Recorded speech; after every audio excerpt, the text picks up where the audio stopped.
It's Sunday, August 23, 2026. I'm Anthony Davis. Welcome to The Weekend Show, where we make the time to consider the news of the week. You can support my work and independent journalism on Substack at The Anthony Davis. Our guest today joined the Washington Post in 2016 as the paper's first Silicon Valley correspondent. Since then, she's broken some of the most consequential stories of the last decade, including being part of the team that broke the story of Russian online disinformation in the 2016 election, and was part of the team that won the 2026 Pulitzer Prize for public service for their coverage of Doge. Elizabeth Dwoskin, welcome back to The Weekend Show. Thanks, Anthony. You wrote on August 5th an article entitled Lawmakers Call for Pentagon Probe of Trump Family-Backed Companies. And this kind of is connected to earlier reporting that startups affiliated with the president's sons have won $3.2 billion in U.S. defense contracts. Just tell us, first of all, because obviously, we are aware of the level of corruption that this administration really doesn't even seem to be trying to hide. How much of this stuff was difficult to uncover versus are they really not bothering to cover their tracks? That's a great question. Well, first of all, wading through contracting data, because as we said, the Trump sons are not hiding that they're involved in defense tech. That said, I'd say that the issue has gotten far less coverage than, for example, their holdings in cryptocurrencies, right, which has gotten a lot of coverage. And the reason I wanted to do this, shine the spotlight on the defense tech sector, is because unlike crypto, which, yes, it depends on regulation in some ways, but it's a private market, the defense sector is almost entirely dependent on the Pentagon making the market, on government contracts. And so it's even harder, I think, to argue that the argument you often hear made from people in the camp of Don Jr., Trump's son, and others. They'll make the argument that Don Jr. is a private citizen who has never held public office, and he's been a businessman. And so if you tell him he can't engage in his business deals, then that's, potentially a violation of his First Amendment rights to work. You'll hear that argument made pretty frequently. He's not a public official, so he's not self-dealing. That's what they say. And so this one I felt was interesting because though he's not a public official, any defense tech company that he's involved in or company that's seeking Pentagon contracts, in some cases, these companies' entire business depends on a Pentagon contract. In other cases, it's a big part of their business. So it's deeply tied to the government. It's deeply tied to decisions made by his father's government. And I felt that was very salient. To your question about how difficult it is. So government contracting databases are really difficult to parse. That's why there were 4 bylines on my story. And one of those was from a researcher on our data team, Andrew Bautran, who's an excellent researcher and really knows all these government databases, and in usaspending.gov. Try to wade through any of them on your own, and you'll see that you almost have to have some kind of expertise because companies, they might have multiple corporate names, for example, so it might not be clear that a contract went to one company. Here's another example. We looked at a company that was a drone company tied to Don Jr. and Eric Trump, Trump's son and Trump's sons. And, this company announced that it got a $12 million contract from the Pentagon. They announced it, but we couldn't find the contract anywhere. So we're saying, well, would they make that up? That's kind of weird. So we talked to them about it. And in that case, they said, no, actually, they were a subcontractor of a larger contractor. And so their name, they said, doesn't show up on the contract with the Army, but, because they're part of this larger prime. And so it's all these different labyrinths and rabbit holes around the data. That's one piece. And then another piece is that, you only really know if they're involved in a defense company, if they're investors. Private companies aren't required to disclose their investors. So, but in this case, a number of these companies have been incentivized to share that Trump's sons are investors in the company. And we can talk about, there's a whole different calculus for these companies about why they share it. But obviously for some, it's marketing. These guys, especially Don Jr., he's an influencer. He has a huge audience. So that's what one CEO told me. He said, look, one of the reasons we actually asked him to invest or we were hoping he would invest, and this was prior even to his father becoming president for the second time, he said because he really, this was an audience that loves drones. They love things like that. And so we're just a know nothing company with no name recognition. And all of a sudden we get investment from one of the most famous people in America. That's a big deal. And I mean, I noticed that Palantir weren't shy to advertise at Trump's military parade. You know, they had huge banners up and floats and stuff. And so I understand that some of these companies are seeking to find like above the line recognition for one reason or another. Let's just talk about the data for a second, because, you know, in separate reporting, I saw that this second Trump administration has deleted or altered nearly 400 US data sets, endangering public health and education and other areas. Did you, or do you sense, or through your reporting, did you discover that they're actually trying to hide any data? I mean, is there any kind of cover-up going on that they're not particularly proud to share? I think that I don't know this to be the case, but I think if Don Jr. or Eric Trump were to have intervened on behalf of the companies, and let me be clear, I don't have reporting that they would want to cover that up. You know, they wouldn't want the intervention to come across. You know, one of the arguments they make is that, just because these companies are getting government contracts, that's just a correlation. It doesn't prove a causation. It doesn't prove they intervene. So the question is everything on the up and up with how these companies are getting contracts? And for that, you know, one of the pieces that we can use as a tool is FOIA, the Freedom of Information Act. We have FOIA'd the Pentagon quite a bit and are planning to do more on some of these questions. But the FOIA process is another process that has been really broken, the norms around it. In this administration, is my understanding from some of our people that work with FOIA, oftentimes it's very quickly even leading to a lawsuit because they aren't providing the information. So I'll keep you updated, Anthony, on how we get from our FOIAs. But what you really want to know is what's the backstory of how each of these deals went down? Why did this company advance in a drone dominant competition and not the other company? And I should say that there was excellent reporting by ProPublica. We did a bit of some of it ourselves as well, that one of the companies that is associated with Don Jr., I think it's been invested in by an investment firm, a venture capital firm where Don Jr. is a partner. It's called 1789 Capital. You and I talked about it a lot a year ago. So 1789 Capital is an investor in a company called Vulcan Elements. It's a rare earth's magnet company in one of the Carolinas. It's only 2 years old. So it's a pretty new company, and it's the Pentagon, especially under Trump's second term, they're talking a lot about critical minerals. As you see, we need to mine critical minerals. We need to use critical minerals. We need to break the supply chain away from China.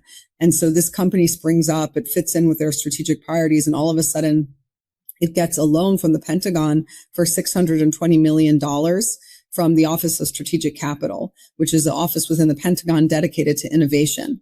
And this, at the time, was a record size for such a loan. And it was also, I believe, the first or one of the very first loans that the office gave out under the Trump administration. So the very first big loan they gave out was to a company that Don Jr. will profit off of if they do well. And he will certainly, and you have to understand, because as I said, because the Pentagon is the market maker here, if the Pentagon gives your company $1 billion, that's a signal to other players, private players, oh, we should invest too. It's right. It's like a form of marketing. It's a form of this company isn't going to go bust. These are expensive hardware to build. Drones are expensive. Humanoid robots are expensive. This technology is expensive to the cost of AI, as well, that's being built into the software and many of these technologies. So this is a lot of money that these companies are burning through. To get a big investment from the Pentagon shows other investors that they will be okay. We can put our money in too. So it's very, very attractive, not just for the money itself, but for the cachet that can then draw other money around them. So Vulcan Elements gets this loan, and then we reported in April that this company was mysteriously skipped to the front of the line. So there were other companies that had been in line for loans. They'd been in conversation with the office about getting these loans.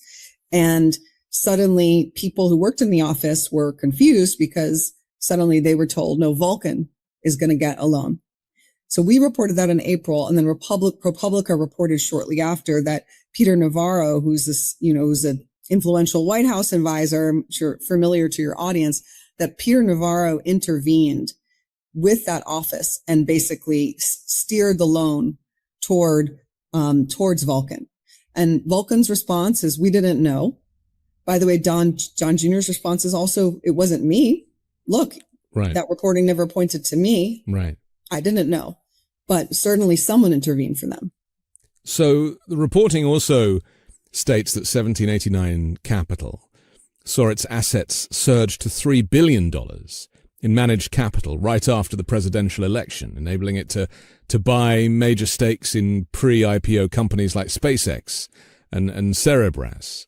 So how much of 1789 Capital's sudden growth under management can be attributed to Donald Trump Jr. joining the firm immediately following the election?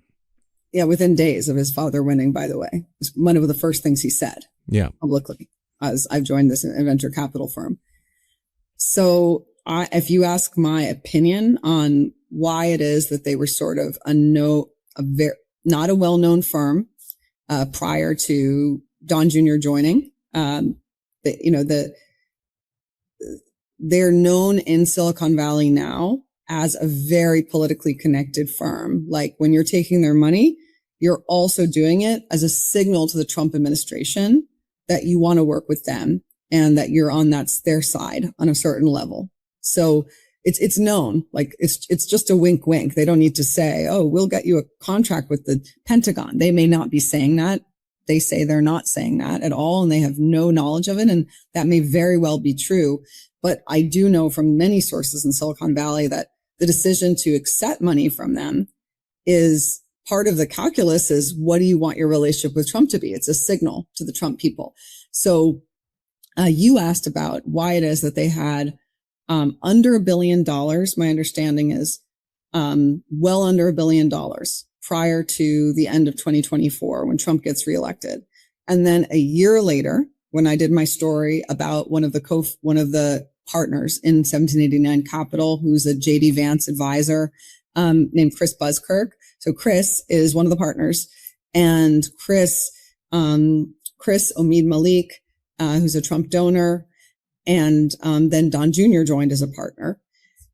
A year later, when I did my story, which was around late fall of last year, they already had well over $1 billion. And now we're not even a year later and they have $3 billion. That is a lot of money to raise in a short time. That's a lot of money for a firm that doesn't have a track record. And they're new venture capital firm. They don't have a track record. It's very hard to raise money if you haven't done something in the venture capital world these days. If you don't have someone who's done something big in business, and none of them have done something big in business. Amid was an executive at Citibank. Buskirk was an insurance executive in a family-owned insurance company. So none of them have any experience in military equipment or any of the things that they eventually go on to market. And they have no cachet in Silicon Valley. Silicon Valley is all about, what company did you found? You want to take money from the people who made the big companies. Right. So they're not in that Silicon Valley circle, and neither is Don Jr. But I mean, they're friendly with a lot of people in that circle, but they want to show themselves, I think, to be big players, to be a serious firm. Now, as we talked about last year, they don't disclose who their investors are, which I'm sure was your next question. They say they don't take any investment from investors or countries that are hostile to the United States, but they do take foreign investors. So, and because of the closeness of these founders to Trump world, now with the Trump's son, I mean, this has always been the risk that people who are investing will see this as a conduit to power. And as I said earlier, even people who don't want to be, it's even seen that way in Silicon Valley, that it doesn't mean that they're brokering deals with the administration on behalf of their companies, though they may very well be. There is some reporting that we can talk about it, that for one of their companies, Blink RX, it's a health insurance marketplace. And there has been some reporting that they were arranging conferences with lobbyists, basically, to help with government lobbyists and with government officials to help BlinkRx work with Trump's health insurance marketplace that is sort of nebulous, but it's called TrumpRx. And BlinkRx now works with TrumpRx. And there was some reporting that they did facilitate that or help to facilitate that. There was 10 companies, I think, these portfolio companies that had 11. Oh, well, no, sorry. They had government business prior to the brothers' investments. Yeah. 5 startups received their first federal contracts only after the sons invested, while their father was president. So what does your contract timeline show regarding the 5 companies that secured their initial government contracts only after the Trump brothers took a financial stake? Okay, so that's a really good point, and we should say that as a caveat. A lot of what these companies said when we reached out to them and we said, look, you have a Pentagon contract, you're invested by Trump's son, they would say, but that doesn't say anything. We had business with the Biden administration. We had contracts before. Right. You need to look at the whole picture of our company. And they're like, this is a non-story. Correlation doesn't equal causation. And I think that's absolutely the case in a number of companies that, the reason that, as I said, 789 Capital wants to be a bigger player in hot companies. So you have 2 genres of companies. You have small companies that might want to use the cachet to get government business. But you also have really big companies like SpaceX that already have a ton of government business, or Anduril that have a ton of government business, that are hot companies that everyone wants to invest in Silicon Valley. And so how do you get an in? Well, you can only get an in with these hot companies if you know somebody or if you have some connection. And so this is also a way for the president's son to enrich himself and the partners, to make money off of hot deals that they can get in on now, because they've raised a lot of money. So they have enough money, they have enough connections that they can put in on these hot companies that are doing a lot of business with the government and that are doing a lot of business with the government already. So to your question about, your question is, what can we say about how many or what number of them? Where's this bigger question around they didn't have contracts before Trump came into office or before the brothers invested, and then they got them afterwards. So we look at 15 companies in our report, and 10 of those companies had government business before Don Jr. or Eric Trump invested. 8 of the 15 had contracts during the Biden administration. So that's a large number. And then we have these 5, as you mentioned, that got their first contracts after the sons invested and while their father was president. And what I can say is that, and one of those is Vulcan that I mentioned earlier. What I can say is that those companies deserve more scrutiny than the other companies, obviously. And you can believe that we are scrutinizing and looking into them. This isn't going to be our only story. And in response to our story, of course, a number of lawmakers, Democratic lawmakers, are asking for information from the Inspector General of the Pentagon, which is the internal Pentagon watchdog. And they're asking for information about these companies. So maybe something will come to light through Congress, particularly if in the midterms, if Democrats win in the midterms, they're going to have much stronger subpoena power to be able to get information from these agencies. So my first point is, yes, each of these companies, we have to know the backstory of how they got the contracts that they had and why are they getting traction now.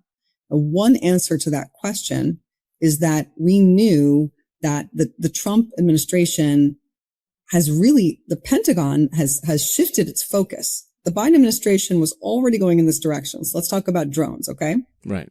So under the Biden administration, not the Trump administration, the Congress made it so that the U.S. military could no longer buy drones from China.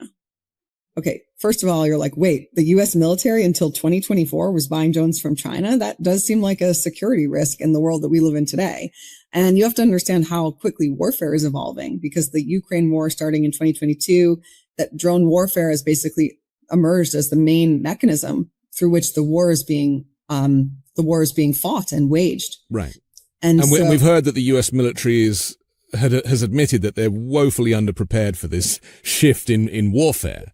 And so, they are kind of playing catch up. And as you say, think all major militaries are. I Right. mean, I've reported a bunch on Israel, and the IDF was completely flat-footed when Hezbollah in the north was using drones to attack the northern territory in Right. Israel. I mean, I've heard even after October 7th and with the Hezbollah attacks that started, the Israeli army the IDF had to race to shore up drone capabilities. So it's any major military yes, is having to do this very quickly. yes, And so you look at drones. So Biden was already saying, wait, we got to stop buying, the military has to stop buying drones from China. And then you start to see this conversation. So from someone like Don Jr., when he invested in a drone company, the drone company is called PowerUs, and it's a Florida company, and they are manufacturing drone parts. So what they're trying to do, and the CEO is one of the most interesting guys that I spoke with in this whole reporting. But what he's trying to do is reverse a 15 to 20 year supply chain edge that China has. And I think one of the most compelling questions in the story is that just as far as a question about the reindustrialization of America and all these buzzwords that you hear from the Trump administration, one of the biggest substantive questions that we need to ask is, are these companies, going to be this genre of companies that are basically trying to make things in America again, especially military things that are trying to employ people with middle-class jobs, et cetera, reshoring. I mean, the Trump sons and Don Jr. has really glommed onto that kind of language. He uses that kind of language a lot. When he invested in the drone company, he said, it's obvious we need to stop buying Chinese drones. It's obvious we need to be able to make things in America again. And his audience follows that. And I think generally that's a bipartisan belief right now. But the reality of that story is that things are invariably assembled in America, but still component parts are purchased from China. Well, that's why I'm going to go back to them and do a deeper story on them, because I actually want to understand the nitty gritty of what still comes from China, what doesn't come from China.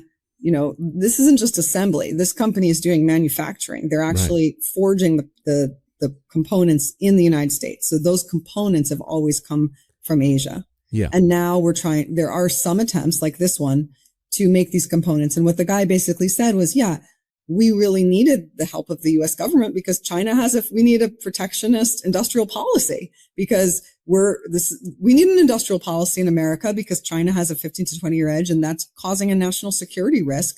That's creating national security risks. So Don Jr. invests in the company. He invests in it. And by the way, before his father wins, he says, we need to bring back the jobs. We need to stop taking those drones from China. And then father wins. And then shortly after, within a year, the Trump administration doubles down on what Biden already did and said, not only is the military not going to get Chinese drones, so there's going to be no more civilian imports of new Chinese drones. And the Trump administration has put that in place. So I first looked at it and I said, wow, Don Jr. said that. And a year later, his father's administration did that. And by the way, he invested in a company that's doing that. Well, that raises a lot of questions. On the other hand, if you talk to the drone company, and by the way, this particular company, what I loved about the CEO is he was so refreshing. He said, look, we have investment from the president's son. We deserve a higher level of scrutiny. And he said to me, I appreciate the questions you're asking. He said, you should be asking these questions. You're a journalist. Well, that was one out of 15 companies that we contacted. I mean, most of them were like, screw you. We don't want to talk to you, blah, yada, yada. But this one company was like, bring on the questions and we'll answer them as honestly as we can.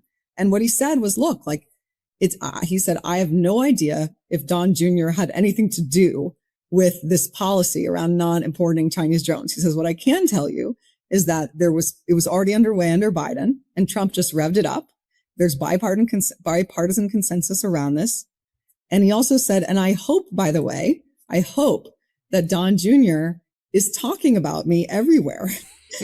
And I hope Don Jr. is going to every party he goes to and every cocktail hour and every dinner party he goes to, and he's talking about little old us.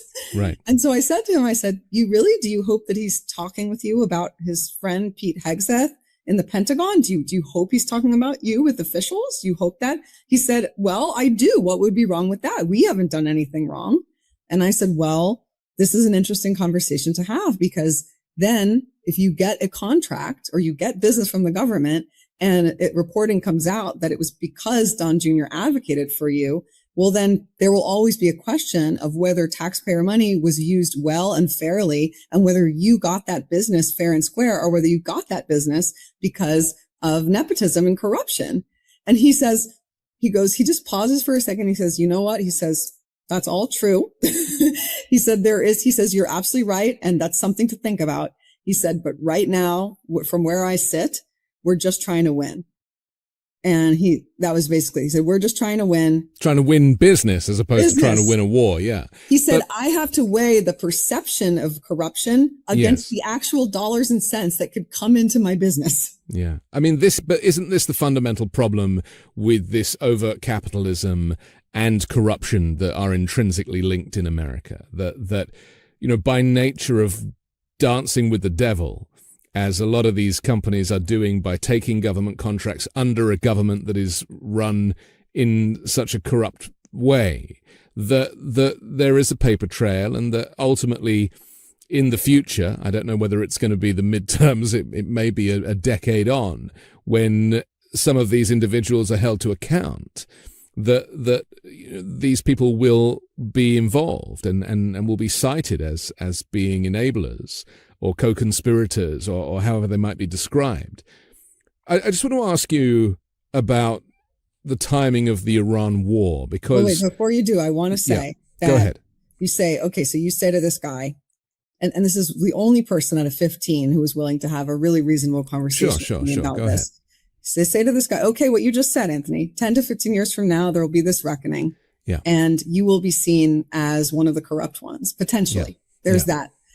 And he will say, well, I'm weighing the potential 15 years from now being seen this way in his historical record versus I'm a drone company competing right to now and I want my business. And so, there is this, I guess you're saying, over capital, like this is the nature of capitalism. Like you could say, okay, the norms have just gone away. Like there used to be things that people said, look, I don't want to be associated with this, even if I don't do anything wrong. Yeah. I don't want the cloud over me. That's the route I would take. I don't know about you, but it seems to me that revenue has and this is not just in the defense industry, it's in all industries, in big pharma and healthcare and elsewhere, is that the money comes first.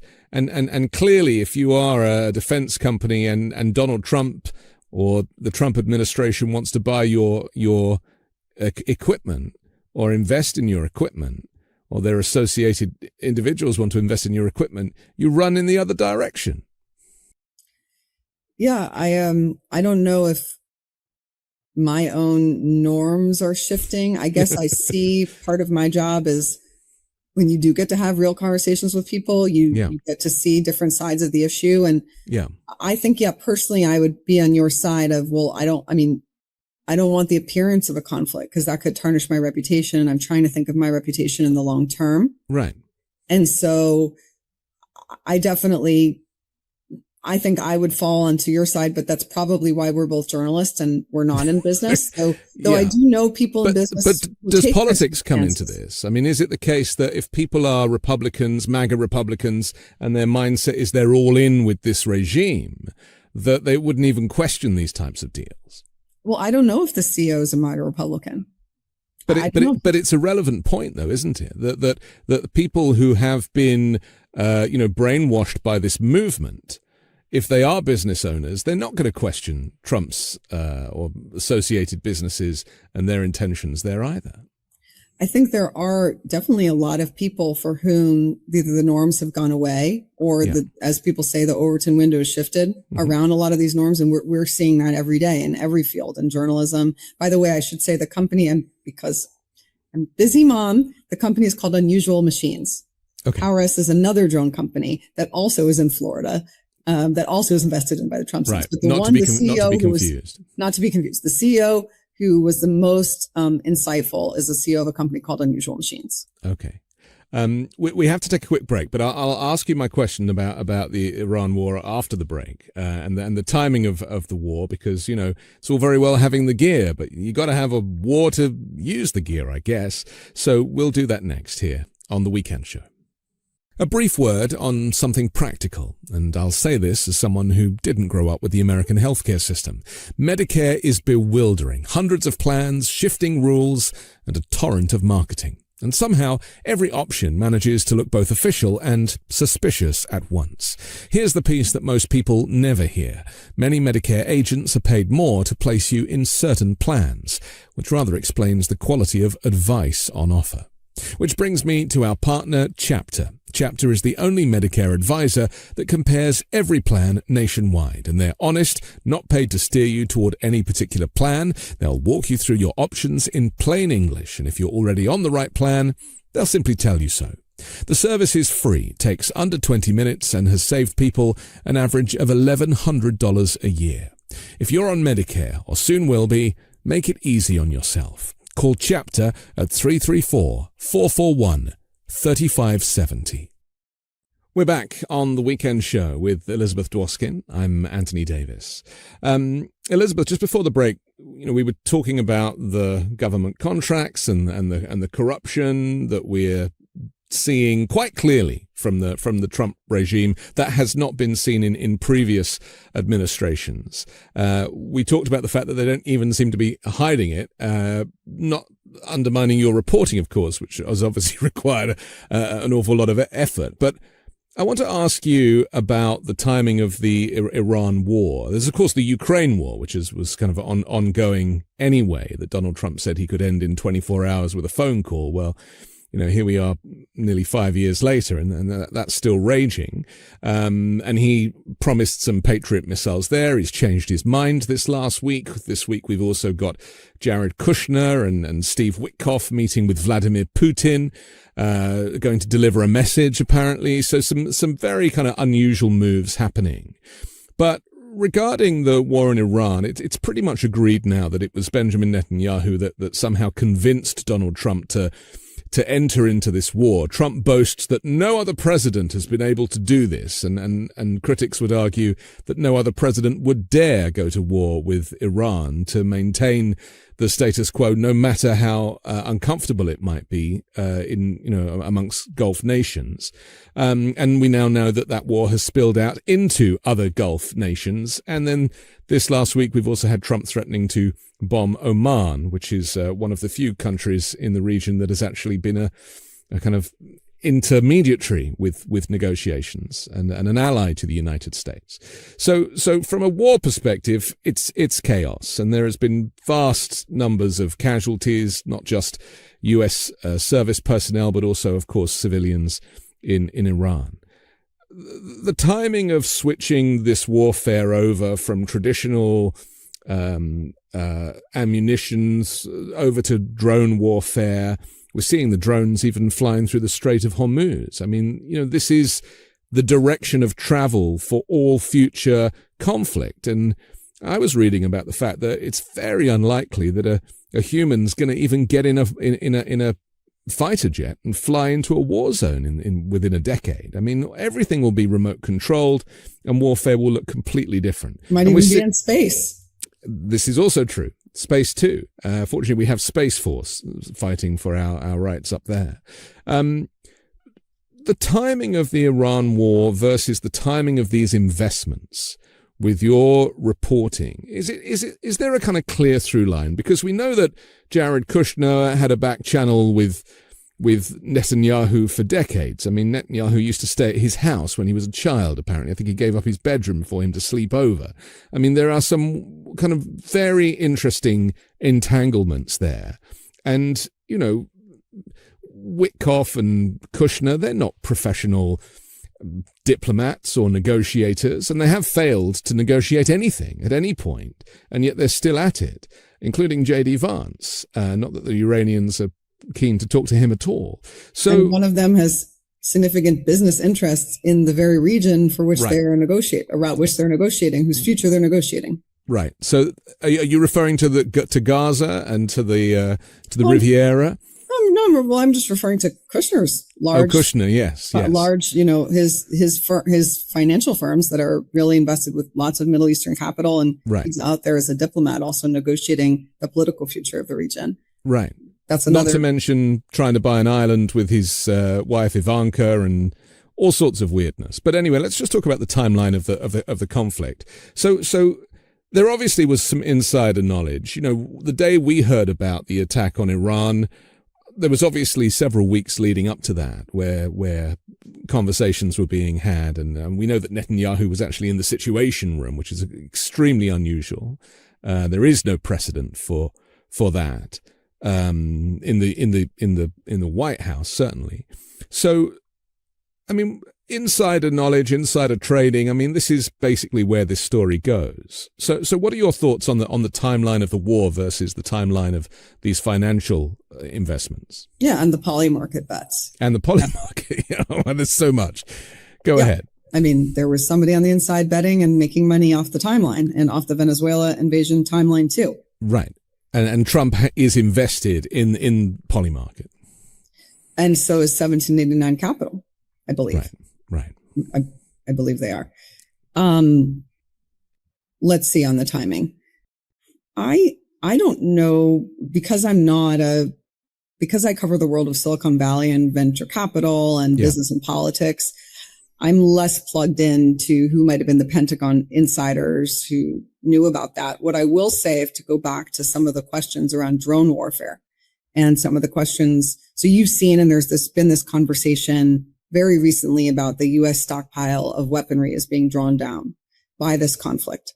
So this also, again, was something that was known. Like if there would be a large conflict, I mean, this has been in studies by RAND 2 years ago, saying, in war game scenarios, if the U.S. were going to get into a large conflict, and then the stockpiles would be drawn down pretty quickly. Right. And there isn't a quick way to replace a lot of the weaponry because of the timescales and the cost of making the weaponry and the procurement cycles. And that's something that is one of the strong arguments, and I think one of the strongest arguments that you hear from Silicon Valley players that have gone into the defense tech industry.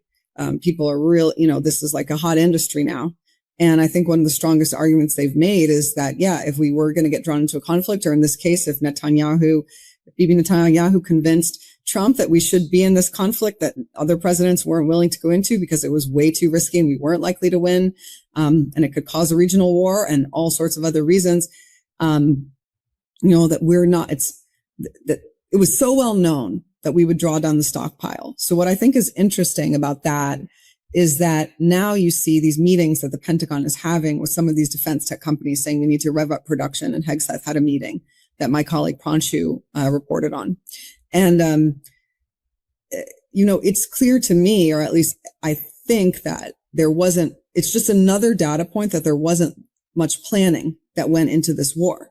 Not only because it was well known, but because now they're going to these defense tech startups and saying, can you make this? Can you make that? Can you do it faster?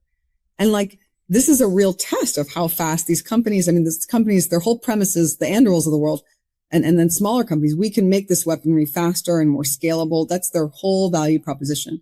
This war is going to test that value proposition, but it's not just the value proposition of the companies. It is playing with the safety of the country and its citizens, so it was, that's the thing. You want to know going into a conflict that you're going to have the ability to replenish weapons.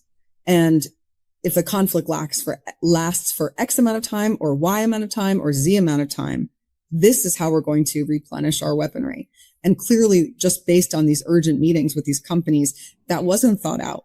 And then the companies, now it's on the companies to see, can we actually fulfill the promise of speeding up this production? And it's a very urgent, national security question for all of our safety. It's interesting, isn't it? Because before I read your reporting, I guess most other people assumed that Trump was strong-armed into attacking Iran. But it does seem that if there is profit to be had, that really this is all part of the master plan, because there doesn't seem to be any end to the Iran war. The Iranians are not willing to negotiate. They're very much dug in for their own territory. Trump is having to come up with diversion tactics like claiming authority over the Strait of Hormuz and saying it's US territory, and just insane announcements. It suggests to me that actually they need a war and they need to maintain a war. And Ukraine really wasn't working. I mean, we know that there was this cascading of equipment in Ukraine where Biden was sending old gear and replenishing it in the US. But that's not really happening now, is it? I mean, as you say, these weapons are being drawn down. They're running out of stuff. Trump was asked this question, denied it recently, said it was the munitions that had been used up were peanuts, I think was his phrase. And Hegseth has done the same. So we're not going to get an honest appraisal from this administration, are we? They're definitely not peanuts, that's for sure. Right. And so this is so I remember going into the 2024 election, and I was doing a lot of reporting at the time about why you had this wave of tech people get behind Trump. And this actually comes back to my reporting on Trump's sons, because one of the reasons that the tech industry gets behind Trump is because they see that he's going to make big shifts in Pentagon policy that can be beneficial to the defense tech industry, which is a growing part of Silicon Valley. As one person said to me at the time, the money printer days in Silicon Valley are over. There's no more new Mark Zuckerbergs making social media companies. No, they're all investing in like drone hardware that takes many years to build. That's very expensive. That's hugely dependent on the government. And so they're looking at a signal. I mean, it was, in my view, for many of them, completely transactional. Yes, maybe some have become anti-woke and they're in the culture wars, but fundamentally it's convenient for them to be in the culture wars because it's also convenient for their business interests. And I remember I spoke to somebody who was an investor who floats around this world. And the person said to me around that time, when you hear this crowd talk, they want endless war, and they're not, the conversation isn't how to look for solutions to peace. The conversation is war helps us. And, we want to be the new defense industrial complex. So we need conflict. And this source was saying this to me, like people were almost starting to say that overtly. Whereas I think before it was, well, these things are the world is getting more dangerous. I think there's this really interesting fine line, between the world is getting more dangerous and we're participating in things that make the world more dangerous. This is a really, really interesting question because people are right now strong business incentives to talk about, for example, China's aggression. Now, I am one of those people, I think, that from what I've learned from reporting, I actually very much buy the concerns in Silicon Valley that China, like we talk about offensive cyber. You saw there was recent executive order from Trump allowing the military to engage in more offensive cyber operations, as I understand it. Yeah, and that was after an address to the nation. I mean, we all stopped what we were doing and listened to Trump make a speech about how the Chinese interfered with the election. Didn't provide any evidence for it, but certainly put it in everyone's minds. Didn't provide any evidence, but are undoubtedly putting their best and brightest people at coming up with offensive cyber operations. And one other way to think about it is you look at OpenAI and Anduril. OpenAI, take Anthropic, the frontier labs, as they call themselves. Yeah. Those companies, they have a piece of their company that's devoted to national security, but you can imagine that the best and the brightest at the Chinese frontier labs, they're doing much more than a piece dedicated to national security. They are working on offensive cyber capabilities in a much more rigorous way and in a much more dedicated way and a much more aggressive way. And so I think that's where actually I buy the line, this question about, is the world getting more dangerous, or are they just bought in because you can make a lot, you can make money off of war. And that's been a truism for a long time. I do think that for a long time, the U.S. underestimated the risk of China. And now that there's more of a going into the situation with a more clear-eyed view of the situation, I do think that this hawkish approach right now is warranted.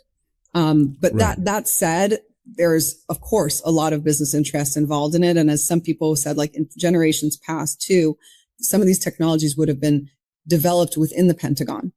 And now they're developed in the private sector. So yes, there has been a long industrial military industrial complex working with the Pentagon and primes and companies that owe their entire business basically to the Pentagon for a long time. But you also had more innovation from within the walls of the government than we have today. And so there's even today, compared to other moments where the U.S. was facing war or military threat, there's even more incentive for profit.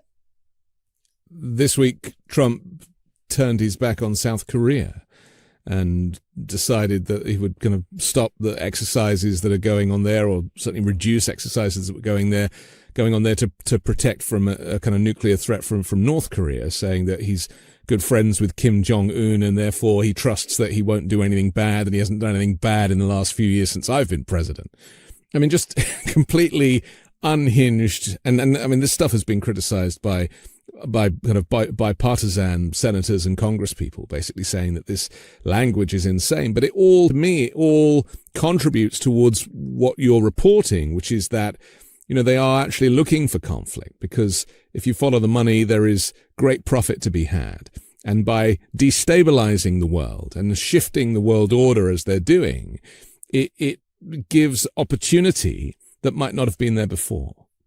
Or as you said, even if you're not actively destabilizing the world, you're cheering on some level. You've really bought into the narrative around the world is becoming destabilized, which I believe it in large part it is. Yeah. In large part it is. That said, it's where are your incentives? Are you incentivized then as a community, as a business leader, as an official, as a society? Are you incentivized to create more peaceful relations, more diplomatic solutions, other ways of de-escalation, other ways of doing things?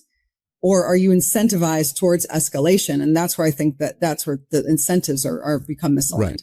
But they're certainly seeking to deconstruct the transatlantic alliance, and NATO member states are now having to invest in their own military technologies because they can't trust the Americans will be there for them. And that's helping the U.S. defense tech industry too. Like Palantir, Palantir signed a big contract with NATO about a year or so ago. Yeah. NATO is now becoming one of the bigger military users of Palantir software after the U.S. government. Right. And then South Korea is about to do the same too. I suppose, you know, there's another way of looking at it. If we kind of zoom out a little bit, I mean, you know, this week, the US has sanctioned the International Criminal Court president and prosecutor. They're seeking to deconstruct the ICC. They don't want to have anything to do with international law. You know, they've been sending drones or firing missiles onto fishing boats in international waters and thinking that that's legal because they don't acknowledge the international law.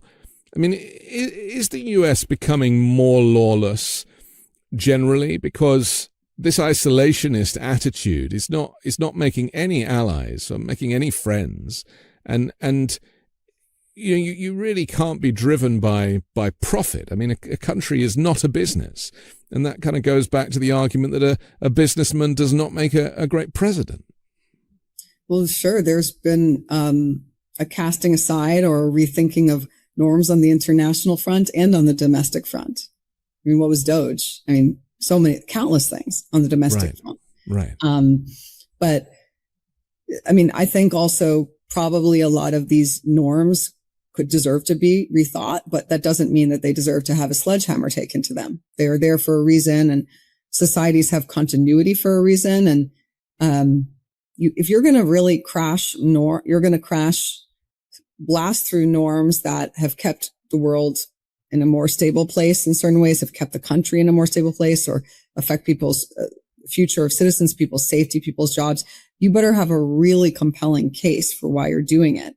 And that's what we haven't seen, is the really compelling case for why, other than, well, I want these countries to pay more for their own defense. And maybe some of that was true, but you don't want to leave them high and dry, you know. And I think this is where, like, an Elon Musk and a Trump, where they actually had a strong ideological alignment, is like Musk, you know, and a lot of people in Silicon Valley, but Musk is sort of the apotheosis of the idea of like creative destruction. You have to destroy it completely in order to rebuild.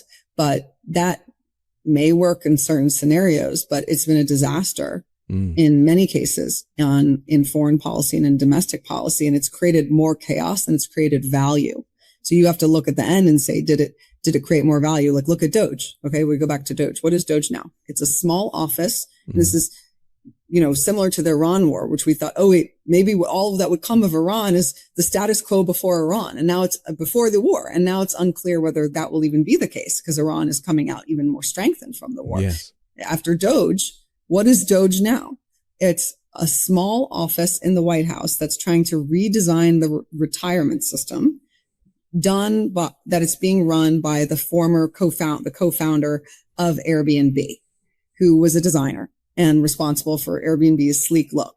And he's hired a couple people from Doge, and they have weekly meetings of like 100 or so people. And by the way, there was an organization within the government before Doge that did exactly that. It was called the U.S. Digital Service, and it had an office in the White House, and it worked on projects with the IRS and the Social Security, and it shored up digital systems. Yeah. They did exactly that. So that was completely destroyed. Then the government was upended, and now we're getting what to me looks like status quo prior to Trump coming in. And that's to me the denouement of Doge, or the ongoing chapter that we're in of Doge.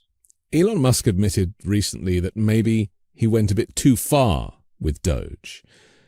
I mean, to me, the biggest casualty was USAID, and could be responsible for the deaths of millions of people around the world who were relying on aid from the US, and that whole soft power has effectively disappeared, and the Chinese have kind of been able to step in where the US has walked away.